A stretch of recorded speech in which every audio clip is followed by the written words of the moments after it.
So it's this ability to combine different strands of knowledge and weave them together, I think, that creates the greatest leaps of entrepreneurial imagination. And I think for that reason, making sure that you don't become an economy that says, look, we happen to be one of the most beautiful places in the world, and so what we do here is tourism. And what we're interested in is just having more tourism. And we're sorry that tourism doesn't work during COVID, but don't worry, we'll be back with more tourism. That's fine, but it doesn't feel like it's a sustainable model in the long run. And it feels like it's a much wiser model to say, look, we have an incredibly beautiful place. We're glad to welcome in guests, but we also want permanent residents who are going to bring a variety of skills, ideas, initiatives to Hawaii, and that sort of the long-term residents are the ones who ultimately create the economic strength, vitality, and resilience.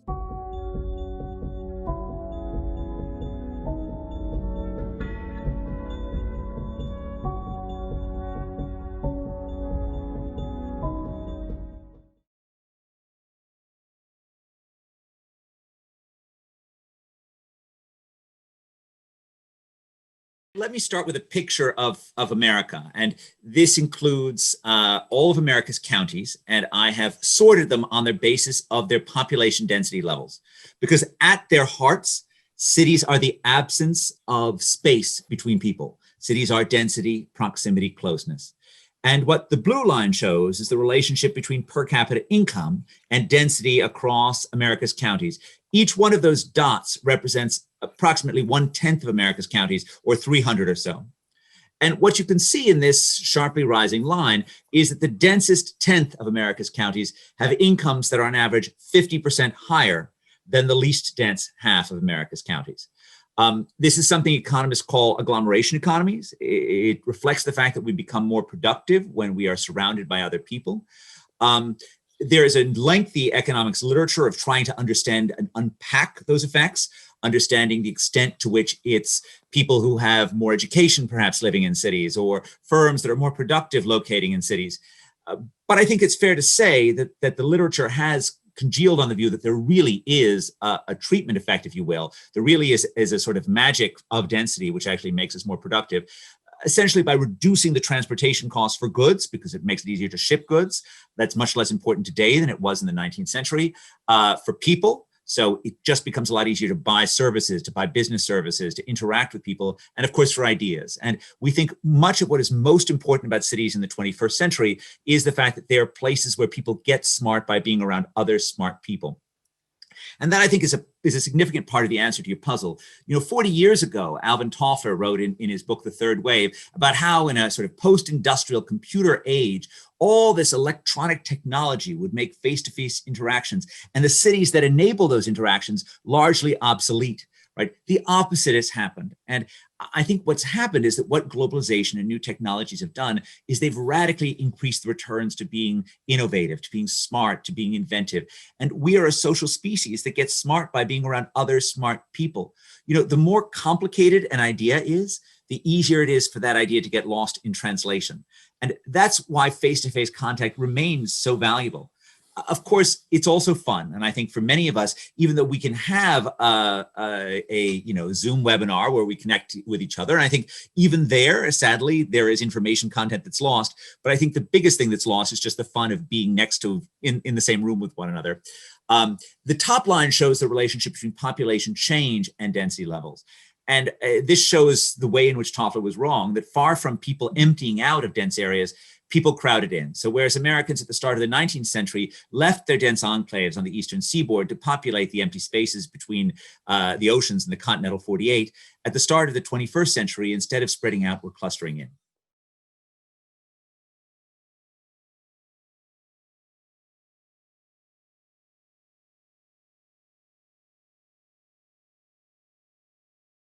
Cities are vulnerable both because they are nodes on the global transportation network. They're the first ports of entry where disease enters into cities. And they're also vulnerable because they have proximity, because people live close to one another. There are many wonderful things that happen when people are close to one another, right? Cities have been enabling the chains of collaborative creativity that have powered humanity's greatest hits since Socrates and Plato bickered on an Athenian street corner. But there are also these demons that come with density: traffic congestion, crime, and most terrible of all, contagious plagues. So this shows death rates in New York City over the past 200 years. And this really reminds us that until the 20th century, it was normal to think that cities came with death, right? This was part of what cities did, was that you, in fact, because you were close to other people, you were likely to get a virus from them, likely to get a bacteria from them. A boy born in New York City in 1900 could expect to live at least 6 years less than a boy born in rural America. Really a striking difference, which is about the same mortality difference that existed between Shakespeare's London and the rest of England during the Elizabethan age. In the 19th century, in this sort of first era or second era, if you will, of globalization, what happened is plagues moved across continents, as they have this year as well. So yellow fever probably came first out of Africa and then was carried via the Caribbean in clipper ships up north, right? Mosquito-borne illness, totally, leading to death rates that are much higher than anything from COVID-19. These are death rates per 1,000 population. So you can see, 2 or 3% of the population is dying off from yellow fever. Cholera in 1832 reaches 5% of the population. Cholera comes out of Bengal, comes out of the Ganges Delta, and then gets carried through the British Empire throughout all of the world, and really strikes down an enormous number of people. Cities didn't start getting healthy until the second half of the 19th century, and that required a huge amount of investment. America's cities and towns were spending as much on clean water and sewers at the start of the 20th century as the federal government was spending on everything except for the post office and the army. And it wasn't just about the spending. You can see here that New York's great piece of infrastructure is the Croton Aqueduct, which opened in 1842. And for another 25 years, the city continues to have cholera epidemics. My great-great-great-great-great-grandfather died in this one, in the 1849 cholera epidemic. And the reason is that you had what's called a last mile problem, that poor families had access to the water, but they weren't able to pay for the connections. And so it's not until you have the Board of Health that actually requires tenement owners to connect that you really start seeing this convergence in terms of health. But, as you can see, we have the influenza pandemic here in 1919. And since then, it's been a really blessed 100 years. And I think we've all forgotten how dangerous proximity can be. And of course, COVID-19 reminds us that there is this terrible risk that comes with urbanity. But it is, I believe, a risk that we can conquer, just as we conquered it in the 19th century.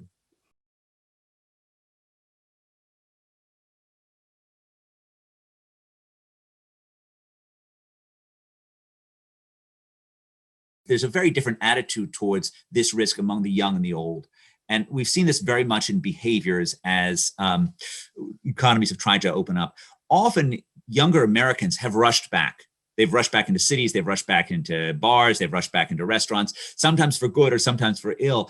But it certainly shows the hunger that particularly people who are, under the age of 30 have to live life in reality, not just to live life virtually, to actually connect with other human beings in the real world. And I think that ultimately is a huge part of what's going to save cities. That people want to actually be close to other human beings, not just because that's where their job is. And, if you're like me, if you're a somewhat dull 50-something parent, right, you're okay zooming it in a little bit. I wish that I could teach live. I really feel like not being able to lecture live costs me a lot, but, I can live with this. But, when I think about my teenage children and how much this is costing them in terms of the sort of joys of being a teenager, I really think that demand for cities as places of consumption, places of pleasure, is really going to drive the urban rebirth. It also really suggests that, what you should expect to see is something of an urban twist towards youth, towards younger people replacing older people who choose to suburbanize and choose to live in lower density environments. For our most successful cities, for our most expensive cities, like, for example, Honolulu, which is about, one of the most expensive places in America, you're not going to see a whole lot of Honolulu apartments going vacant. That's not going to happen. Or Honolulu business space, right? What happens is if there's a decrease in demand for being in the city center, the prices fall, right? And new people come in who were previously priced out of the market. So maybe the city becomes a little younger, the businesses become a little scrappier. It's a little bit like the 1970s. And it's not all bad. There's a lot to like about the city becoming a little bit more affordable. Although, let's not kid ourselves, these are going to be fiscally difficult times for city governments.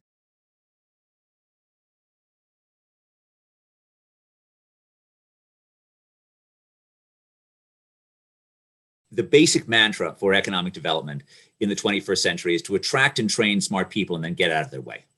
And what that means is that your education system is a huge part of your world, but also your quality of life. Now, I don't know a state that has a more natural advantage in this area than Hawaii. And in fact, all this zooming may in fact end up being a big plus for Hawaii. So when I think about which places are the most likely winners out of this, it's places that, young, smart, relatively rich tech people would want to live in, which because they're now allowed to do a little zooming, they're able to relocate there.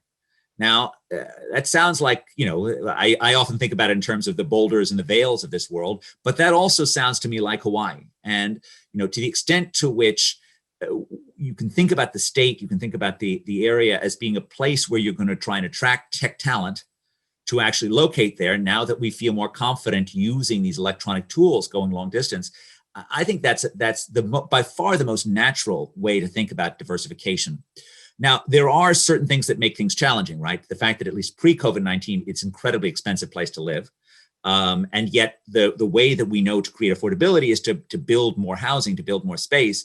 But of course, given that you're correctly afraid of losing your natural beauty, that creates natural challenges. And I'm not going to pretend that I know the right way to square those challenges, but there needs to be enough space there so that young, talented people want to come. But I think that's the natural way, is to focus on attracting sort of talented people across a variety of industries, to think about Hawaii not just as a place to spend a pleasant 2 weeks, but actually to be a place to start your startup, to start going. And I think if you think about the things that are supportive of those talent, I would focus on two things. One of which is universities. So there's a great track record in the work of Naomi Hausman at Hebrew University really shows this, that after the Bayh-Dole Act made it possible to commercialize federally funded research, you saw throughout America new clusters of industry spring up around universities. And that's one sort of important thing, to make sure that Hawaii's universities are sort of open for business and are ready to house the spinoffs. And then the second thing is your regulatory environment. So how easy are you making it for those businesses to start up? And that would be something that I would sort of think that, the post-COVID shutdowns, this is an ideal time to think about whether or not you've made it as easy to start a new business in Hawaii as you could possibly make it. And I think that's the other area that's really natural. Just in terms of this issue of preserving the past versus opening things for the future, I think there's a sense in which America has become much more about protecting insiders than allowing outsiders over the past 40 years. There's this famous political scientist and economist called Mancur Olson, who wrote a couple of important books about how long-standing systems often evolved in ways so that they created regulations or institutions that made it easy to protect insiders. So if you were a homeowner, you make it hard to build any housing nearby. If you had a business, you were making it very hard for someone to compete with you. I didn't think much of this when I first read it 30 years ago, but I really do feel like in many different ways, America has evolved in that direction. And really making Hawaii a place that's very pro-entrepreneurship means pushing back on that, means making sure that the system doesn't just protect the incumbents, makes it possible for any 24-year-old with a great idea to come to this beautiful state and do something incredible with it.